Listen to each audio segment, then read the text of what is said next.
Serious, what event made you realize your parents were not the people you thought they were? Story 1. Attention. Serious tag notice jokes, puns, and off-topic comments are not permitted in any comment, parent or child. Parent comments that aren't from the target group will be removed, along with their child replies. Report comments that violate these rules. Posts that have few relevant answers within the first hour, and posts that are not appropriate for the serious tag will be removed. Consider doing an AMA request instead. Thanks for your cooperation and enjoy the discussion. I am a bot, and this action was performed automatically. Please contact the moderators of this subreddit message compose. AskReddit if you have any questions or concerns. Story 2. I went to my mother to ask her to watch my then 2-year-old daughter so I could file a police report. My then husband had beaten me with a detachable shower head in front of our daughter the night before because I had asked him to give her a bath while I was cleaning the kitchen after dinner. He'll never forget what she said. You can't do that. You'll embarrass the family. I got someone else to watch her while I filed a report. My mother had me removed from the will that week. She sided with my ex for custody and he got her. A few years later he was living with my parents because he had lost the house. He tried to kill my dad in front of my daughter. Took them 2 hours to clean up the blood. My father has apologized to me for believing what my mother told him. My mother has not apologized once and said she would do the same thing again if she had to. Story 3. Since my mum died quite suddenly last year, I've noticed that my dad is actually just a boy really. He's in his 60s but has life no more figured out than I do at half his age. He's scared, confused, hurt, and has no idea what he's doing. He had a plan for retirement and old age, but he's just now realizing that he spent the best years of his life working and earning towards that comfortable retirement, and now he has nobody to spend it with, which is heartbreaking to see. Story 4. Alright, I'm gonna give a nice one. When my dad stopped drinking, turned his life around and apologized for being such a when I was a kid, I love my dad. Story 5. When my 3rd grade teacher let my mom and I stay in her house for a few nights after my dad had a drunken rampage in our home, she had a few bottles of really good smelling Victoria's Secret vanilla scented perfume in her bathroom. When I was expressing to my mom how amazing it smelled, she encouraged me to steal one of the bottles because my teacher wouldn't notice if one were missing. Even as a child it really puzzled me that she told me it was okay to steal from the woman who was letting us stay in her home out of goodness of her heart. Story 6. I vividly remember the exact moment I realized my mother was not a good person. I was watching a documentary on TLC about a man who had horrible tumors growing all over his face that had already destroyed his nose and at least one eye. He could barely see, talk, or breathe without lifting this huge cluster of masses on his face, and had been suffering for years and years. Obviously, the subject of the doc was him seeking surgery. This is relevant, I promise. Skip to the end. He gets the surgery, and lives, at least at that time, they weren't able to reconstruct his nose, but gosh darn, by every metric he looked amazing compared to before. After he was healed up enough, it showed this heartwarming scene where he grabs one hand each of 2 of his nurses, singing and dancing because he's so happy not to have those horrible things on his face anymore. I still remember the warm fuzzy feeling I had in my chest, watching that scene. How wonderful, look how happy he is. This man just got his life back. My mother, who is in the living room behind me, and has seen everything I've just seen, watching the same happy scene that I am, grins, and says the following: he's ugly, he should kill himself, then laughed and walked away. Story 7. Dated a girl in college who invited me over to spend Christmas Eve with her family. They were loving and supportive of each other and seemed happy to be around each other. Made me realize that my home life was really abnormal. I remember I even asked her if they were putting on a show for me. She seemed confused when I shared my typical Christmas growing up. Story 8. I was grounded when my parents weren't at my school bus drop-off and I attempted to walk back into town to a friend's house. When I was 8, my parents bought a country house in a new school zone so I could attend while they renovated. The bus would drop off after school and one of them would be there to pick me up. One rainy day I ran off the bus, up the lane, and realized no one was there, but the bus had already left. I had nowhere to seek shelter and no houses around, so I just figured I'd walk 2 miles back to town since we had a family friend who lived on the edge of town. A quarter of a mile down the country road and I hit the County 2 lane where a car spotted me and pulled over. The driver was a person I knew, prior school friend's dad, and in the passenger seat was another man I didn't know who instantly gave me a bad vibe. I did not want to be in that car. The driver insisted I get into the car but I refused, ran into the bushes to hide, and they drove away. A few minutes later my parents pulled up and began berating me for not being at home, screaming that I had no business walking on the road. I can still hear them scream, "Get you're in this car." They then grounded me for 3 months, no friends or TV, and never apologized for not being home. They claimed they were behind the bus and never saw me get off to pick me up. Liars. So they went to the school believing I'd missed the bus. In the end they guilt another school friend's parents to allow me to come to their house in the highly unlikely event my parents weren't at the house when the bus came to the house. It happened so much those other parents had to confront my parents to ask if I should make other arrangements because they felt taken advantage of. My bus driver also had to report the incident to the school each time, and then the principal started asking me about the status of our home renovation since he realized we weren't living there. Big mess, big embarrassment for my parents, and they basically took it out on me. Fun times. Story 9. It was such a gradual realization that my entire family wasn't what I thought they were. I was always at the bottom of priorities, never heard or seen. I actually legitimately cried yesterday because I looked around at the life I built with Mai and just thought, I did it, I built something good with someone, it was never me. When my dad told me he planned on drinking himself to death, and then did. Story 10. I went back home after being at a closed station in a psych ward for about 2 months, can't remember the specific amount of time I spent there. Could be less, and I asked my mom if I can have a moment with her. I had something on my heart that I was ashamed of, something that I've almost pulled off, I told her with tears in my eyes. Mom, for the last 2 months, I was at the closed station in a psych ward for all this time. I survived a suicide attempt, where I tried overdosing on sleep meds, Dominic Forte 80, and gulped down most of the prescribed bottle before the last of my will to live tipped the rest in the public toilet booth. I took them in over 30 of those in one go, before my therapy visit, and her quick action saved my life. She looked at me, with a blank expression.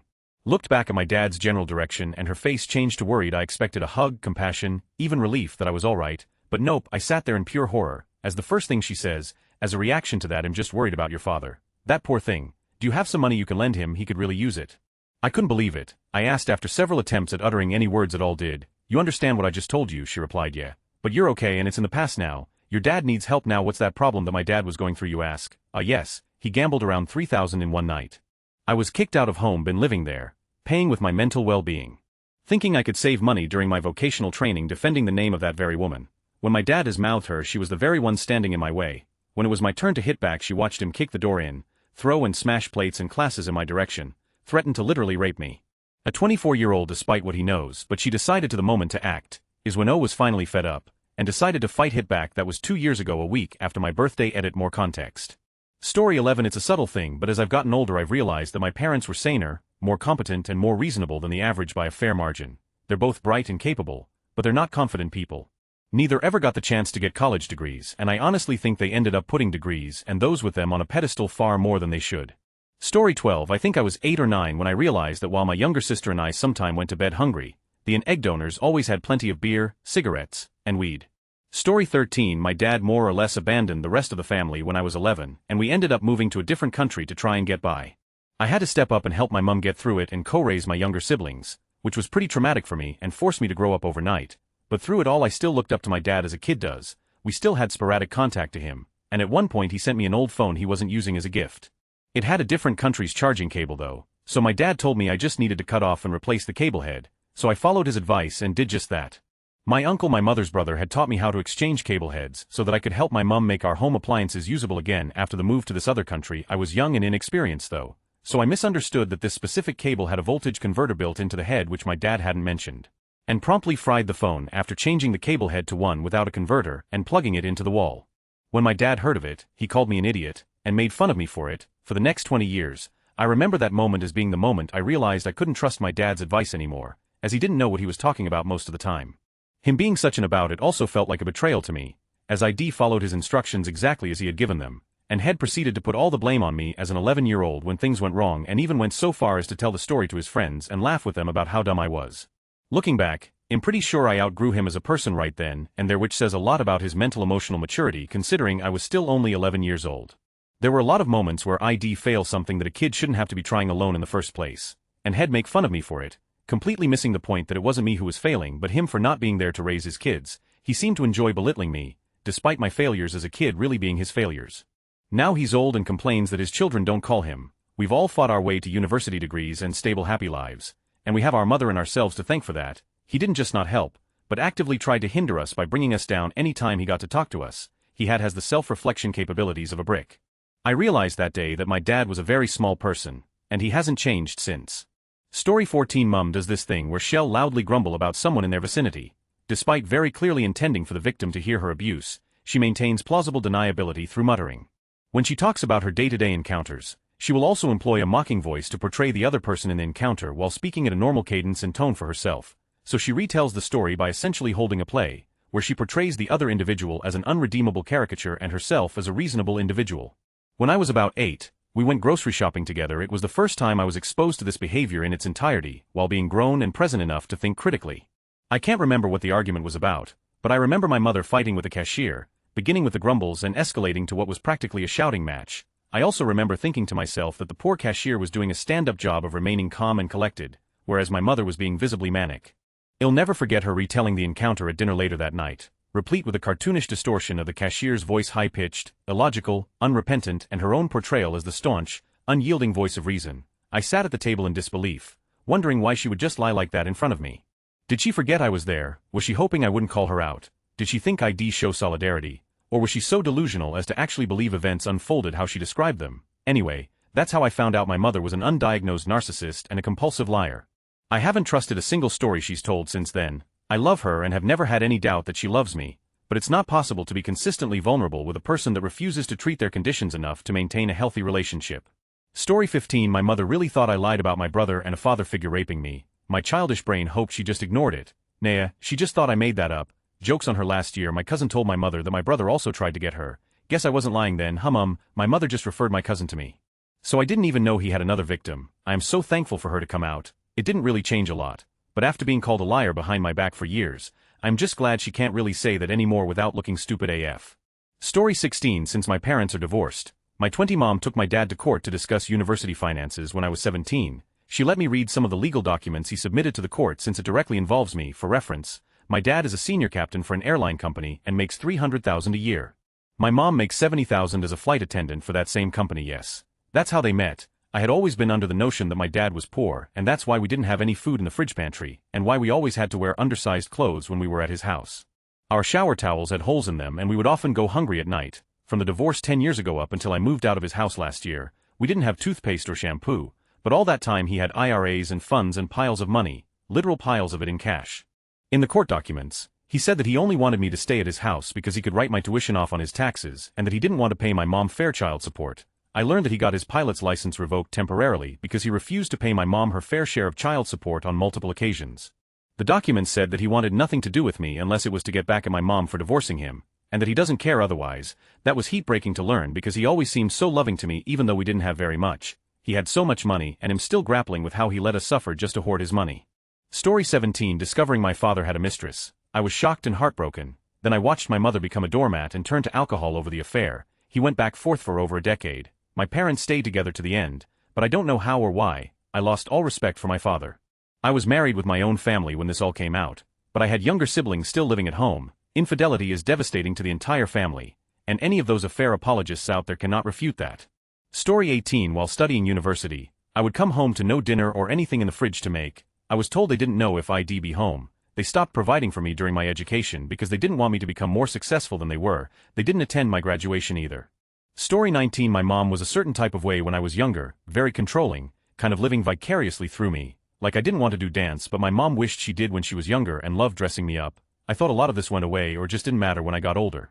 Then I got pregnant and set some serious boundaries with her, like she went a little baby to say this least. Decided my baby would only wear a certain type of diaper, built a nursery in her house, even vaguely suggested breastfeeding my child. About a month after I set the boundaries and we got into it, she announced she was pregnant. My daughter and sister are only a couple months apart. I finally realized nothing was ever about anyone else, ever. It's always about her and what she wanted. Story 20. My mom got sick. Growing up my mom and dad both worked so hard, but my mom did all the parenting. My dad was a workaholic and was never there for, like, dance recitals or swim practice. He was also emotionally unavailable, and enjoyed arguing for the sake of arguing. I always wondered why my mom, the most amazing woman in the world, ever married him. Then my mom got sick a few years ago and my dad stepped up. He cooked, he cleaned, he took care of her day and night. Whenever I visited, all my dad would do is talk about my mom. He would tell all sorts of stories about the adventures they had when they were younger. It became clear that my dad was just the most devoted man in the world, that he loved my mom more than life itself. I've seen him in a completely different light ever since. Story 21. I thought my parents were the two most boring people in the world. My father worked, my mom was stay at home. I was the last of 4 kids and as a teen all I wanted to do was go out every day of the week. My parents had friends and would socialize a little. My father got offered an early retirement package at 60. Cue that funky music. They retired to a suburb of Houston to be near my mother's sister. I came with them because I was ready for a change of scenery and they were building a new retirement house. They built a party house, swimming pool, wet bar, pool table, lots of seating in a couple big rooms.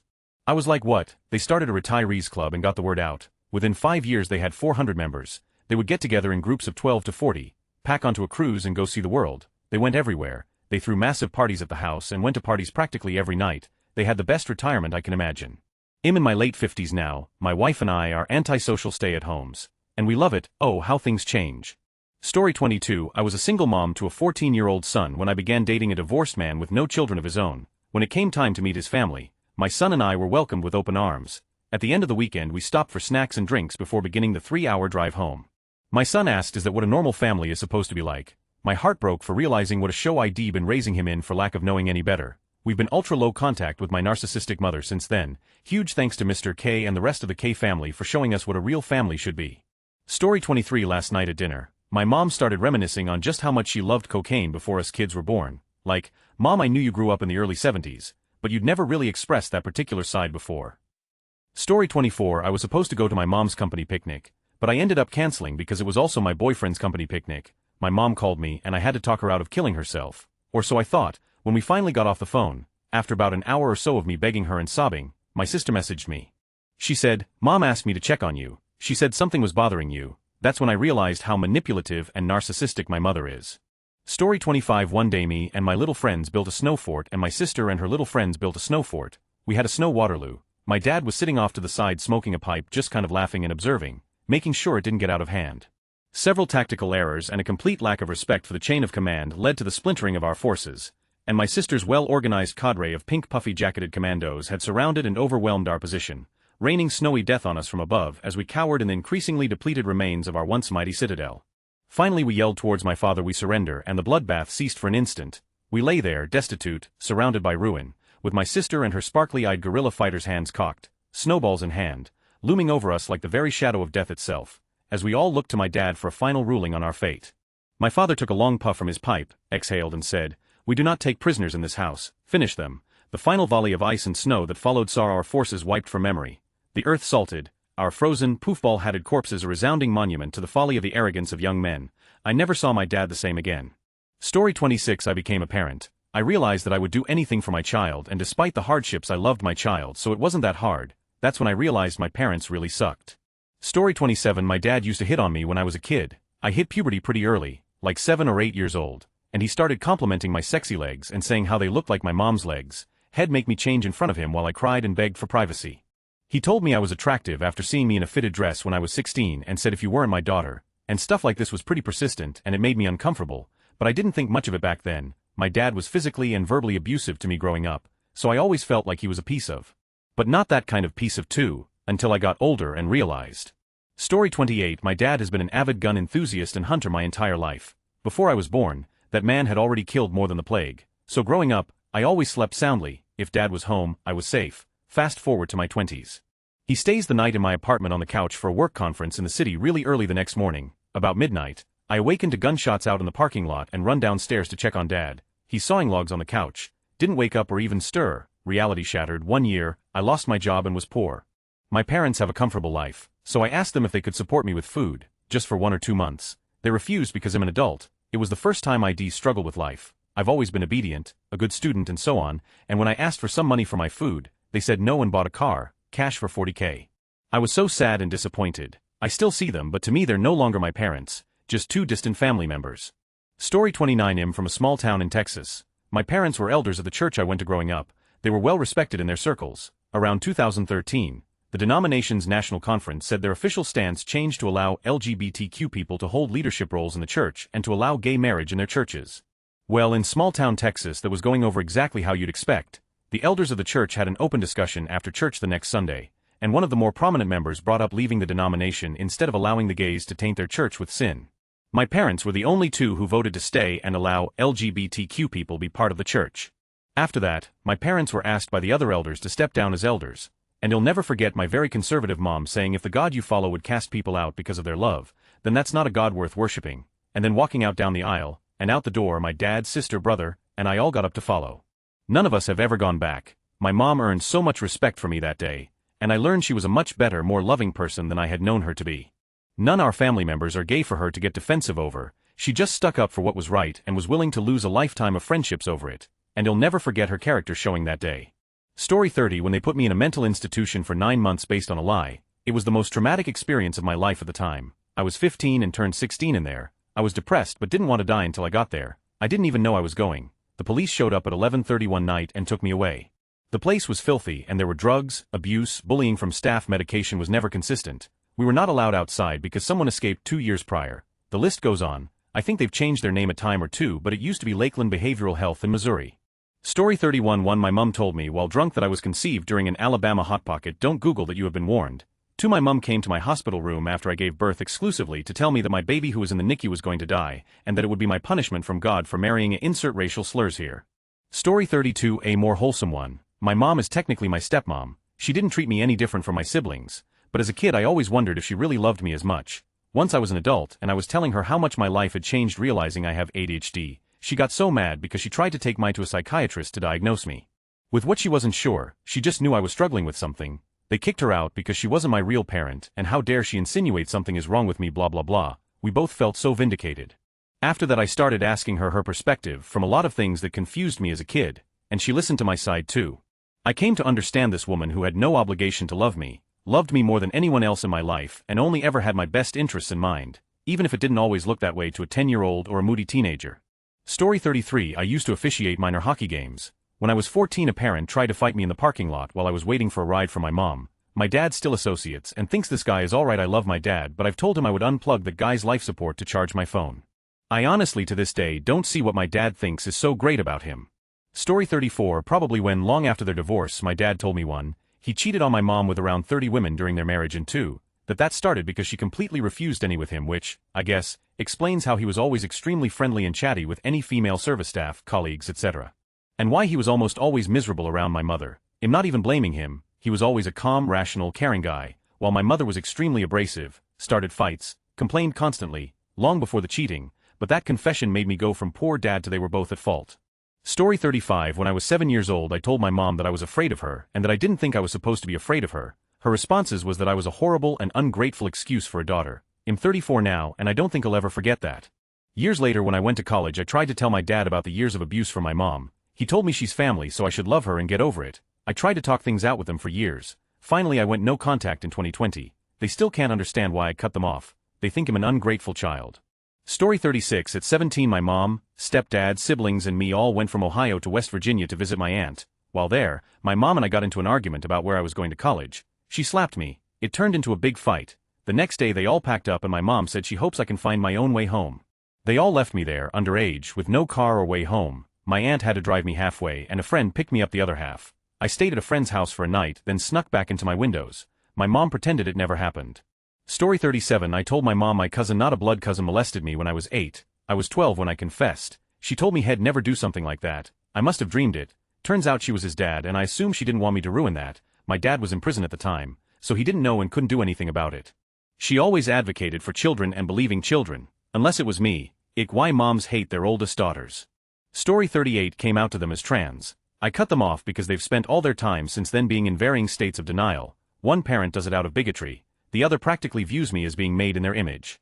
They decided to make my transition and my life for no reason, and I will never forgive them for it, nor will they probably give me any reason to.